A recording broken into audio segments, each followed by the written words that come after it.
I gotta say, this was quite an intriguing episode of JoJo's Bizarre Adventure, because I didn't expect to see someone that was similar to Darby have the spotlight. And it makes my entire interest in this stand fight with Kakyoin and this new dude, Darby's little brother, just so much more fascinating. Like, it's fascinating seeing these different stands, and that's something I've really never talked about much when it comes to JoJo, especially JoJo Part 3, since it introduced the stand concept. I really love the stands in this series, how just unique and varied they are, like how there's so many different varieties of stands and powers. You really don't know what to expect when it comes to the series, because when you're watching or reading a series, if you understand the powers, you can slightly expect what to expect. That's what you can kind of see. But with stands, you never know what you will get in any upcoming battle, especially like a battle like this. Playing a fucking video game and wagering your soul on it. That is something I truly am just shocked to see in any anime or manga. And to see how JoJo does something like that, it's fascinating. Like I said, very, very fascinating.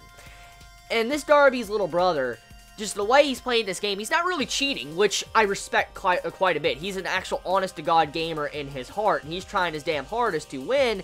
I also respect the character so much more, because he's not really cheating to win. He's just using his stand to press the button real fast and stuff like that, which, hey, that's a part of himself. He's not really cheating. He's using the game's mechanics, and he's just, you know, manipulating them. That's what he's doing. I mean, there's nothing fair play at all there, because Kakyoin also has a stand.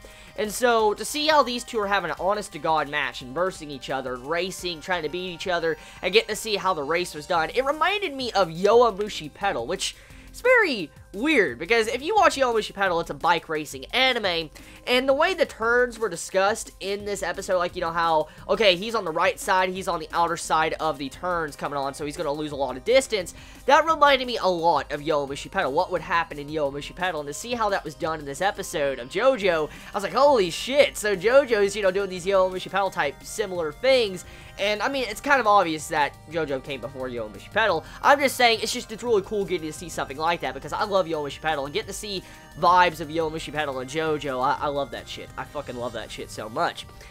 But, getting back on topic, the main point of this episode is just introducing us to Darby's little brother. His little brother is twisted as fuck. Like, did you see his collection? His collection is dolls, and I'm gonna have to say this shit right now. I gotta say this shit right now. I am terrified of dolls. I am absolutely fucking terrified of porcelain dolls, or dolls that look like that. And, oh shit, when I saw those dolls moving, that was nightmare fuel. That was straight up nightmare fuel. I was, dude, it's just like, fuck, that is so nightmare fuel, because I hate porcelain dolls.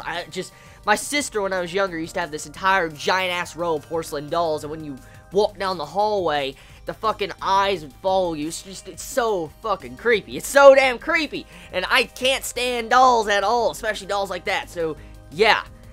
Overall, this episode of JoJo was a very, very, very good episode, introducing the concept of Darby's little brother Stan, getting to see Kakyoin is going to be going in and fighting. I'm glad Kakyoin has a chance, or he's getting the spotlight, because Kakyoin has kind of been shafted to the side throughout majority of Part 2 and Part 3, and I'm kind of happy he's finally getting a battle for himself. I highly doubt Kakyoin's going to lose, I want to be honest here, because he just came back at the end of last week's episode, so for him to just come back, I highly doubt he would just lose instantly, so he's probably going to win this somehow, but it's definitely going to be damn interesting to see how he wins it next week. Looking forward to it. Tell me your thoughts, though, in the comments below. How do you feel about Kakyoin coming back, being a badass? How do you feel about his awesome shades? How do you feel about this new stand user? Let me know your thoughts. Do you all have a wonderful day or not, wherever you live. Please be safe. Chibi out.